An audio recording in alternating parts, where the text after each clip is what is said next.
फिर मंगलवार को शाप हो गई।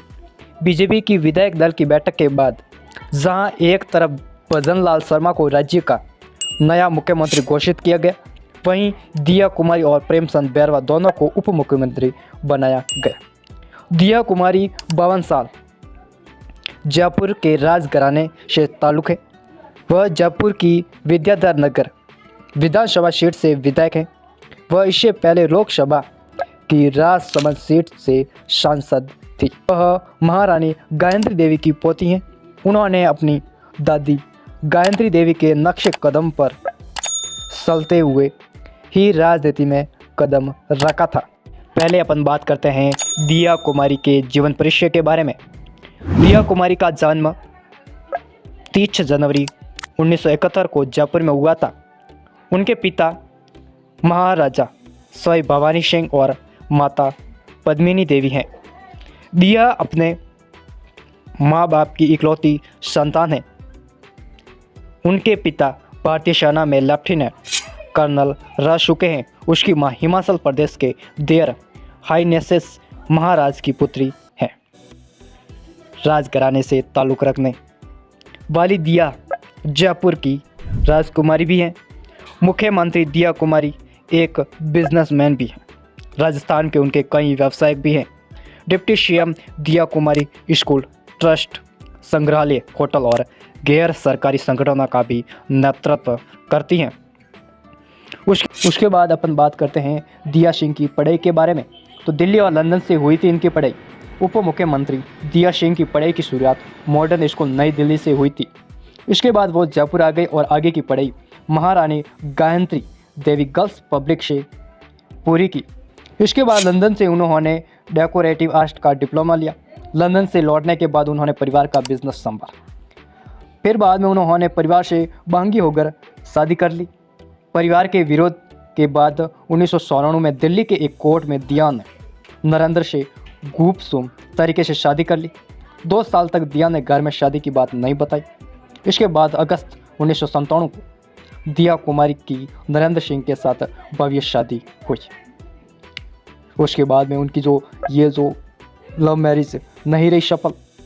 दिया ने लव मैरिज की थी 1997 में। उन्होंने नरेंद्र सिंह को अपना जीवन साथी मान लिया। दिया सिंह की लव मैरिज नहीं रही सफल। दिया ने लव मैरिज की थी 1997 में। उन्होंने नरेंद्र सिंह को अपना जीवन साथी चुना था। नरेंद्र उनके ही राजमहल में अकाउंटेंट के तौर पर काम करते थे। तब दिया सिर्फ 18 वर्ष की थी। दिया की मां पद्मिनी देवी उनकी शादी राजघराने में कराना चाहती थी। दिया का ये फैसला दोनों को रास नहीं आया, लिहाजा उनका वैवाहिक जीवन आसान नहीं रहा। गोत्र नहीं मिलने के कारण समाज ने उसकी शादी का काफ़ी विरोध किया और इस विरोध का असर उसके पिता पर भी हुआ। विरोध के चलते राजपूत सभा के अध्यक्ष पद से उन्हें हटा दिया गया। ये शादी ज़्यादा समय तक नहीं चल पाई। 2018 में राजकुमारी दिया का तलाक हो गया। विवादों से रहा नाता। एक बार ताजमहल पर दावे को लेकर दिया कुमारी काफ़ी चर्चा में रही थी। ताजमहल पर दिया ने राज परिवार का दावा किया था। उनका कहना था कि ये राज परिवार की धरोहर है। शाहजहां ने ताजमहल पर कब्जा किया था। उस समय मुगलों की सरकार होने के कारण राज परिवार विरोध नहीं कर पाया था। दिया ने बताया कि मानसिंह जो मुगल सम्राट के नवरत्नों में से एक थे, ताजमहल उनका था। ताजमहल राज परिवार की धरोहर है और उनका कहना है कि इसके पूरे कागज हमारे पास मौजूद हैं। और दिया इस बात का काफ़ी विरोध हुआ। कोर्ट भी इस बात को मानने के लिए तैयार नहीं हुआ। बाद उन्होंने भगवान राम को लेकर भी कई प्रकार के दावे किए। दिया कुमारी ऐसा ही एक दावा भगवान राम को लेकर किया था और कुछ साल पहले दिया ने दावा किया था कि उसका परिवार भगवान राम का वंशज है और इसके लिए वो कोर्ट को अपने वंश का सबूत देने के लिए तैयार भी थी। उसके बाद अपन बात करते हैं दूसरे उप मुख्यमंत्री प्रेमचंद बैरवा के बारे में। तो राजस्थान के नए उप मुख्यमंत्री घोषित किए गए प्रेमचंद बैरवा दूदू विधानसभा सीट से भारतीय जनता पार्टी यानी भाजपा के विधायक हैं। उन्हें पार्टी की राजस्थान इकाई के दलित शहर के रूप में देखा जाता है। इस विधायक चुनाव में उन्होंने कांग्रेस उम्मीदवार बाबूलाल नागर को 35,743 वोटों के अंतर से हराए हैं। बैरवा को पार्टी की राजस्थान इकाई का दलित शहरा माना जाता है और बैरवा राजस्थान विश्वविद्यालय जयपुर से पीएचडी डिग्री धारक हैं। उल्लेखनीय है कि बैरवा को मंगलवार को राजस्थान का उप मुख्यमंत्री बनाया गया और उनके साथ ही दिया कुमारी भी राजस्थान के उप मुख्यमंत्री बने, जबकि भजनलाल शर्मा राज्य के नए मुख्यमंत्री बने। बैरवा राजस्थान के दूदू निर्वाचित क्षेत्र से मौजूदा भाजपा विधायक हैं और उन्होंने 2018 में अपनी हार के बाद वापसी की है। 49 वर्षीय विधायक ने 2023 के राजस्थान विधानसभा चुनाव में कांग्रेस उम्मीदवार बाबूलाल नागर को 35,743 वोटों के मामूली अंतर से हराकर सीट जीती है। इससे पहले बैरवा ने 2023 में कांग्रेस उम्मीदवार हजारीलाल नागर को 33,720 वोटों के अंतर से हराकर दूदू निर्वाचन क्षेत्र जीता था।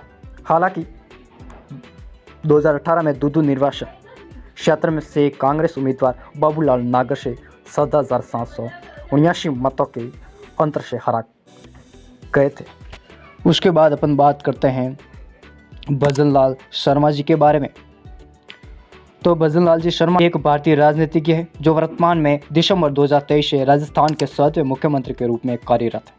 वह 16 राजस्थान विधानसभा के सदस्य और सांगानेर निर्वाचन क्षेत्र का प्रतिनिधित्व करते हैं। उसके बाद में अपन बात करते हैं इनके प्रारंभिक जीवन के बारे में। तो शर्मा जी का जन्म भरतपुर के नंदबई के अठारी गांव में किशन स्वरूप शर्मा और गोमती देवी के घर हुआ था। उनके सुनामी हल बनाने में उल्लंघित शैक्षणिक योग्यताओं के अनुसार उन्होंने राजस्थान विश्वविद्यालय से राजनीतिक विज्ञान में एमए किया था। उसके बाद में अपन बात करते हैं इनके राजनीतिक कैरियर के बारे में।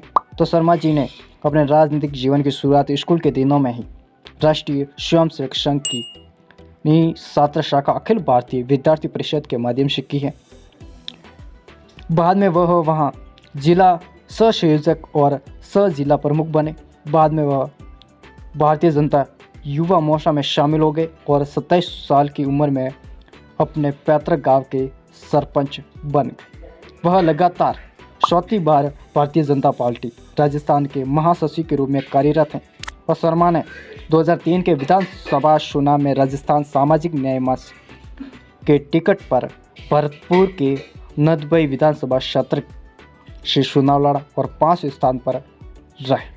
2023 में भजनलाल शर्मा ने सांगानेर निर्वाचन क्षेत्र से राजस्थान विधानसभा चुनाव लड़ा और कांग्रेस पार्टी के उम्मीदवार के खिलाफ मुकाबला करते हुए उन्होंने बड़े अंतर से जीत हासिल की। इस जीत ने राज्य के सर्वोच्च राजनीतिक पद पर उनके उत्थान के द्वार खोल दिए। 12 दिसंबर 2023 को पहली बार विधायक बने। उन्हें भारतीय जनता पार्टी द्वारा 2 डिप्टी सीएम दिया कुमारी और प्रेमचंद बैरा के साथ राजस्थान के 7वें मुख्यमंत्री के रूप में नियुक्त किया गया। उसके बाद जानते हैं इनके व्यक्तिगत जीवन के बारे में। तो भजनलाल शर्मा वर्तमान में शादीशुदा हैं और उनके 2 बेटे हैं। उसका बड़ा बेटा अभिषेक शर्मा पढ़ाई कर रहा है और प्राइवेट नौकरी करता है और उनका छोटा बेटा कुणाल शर्मा MBBS की पढ़ाई कर डॉक्टर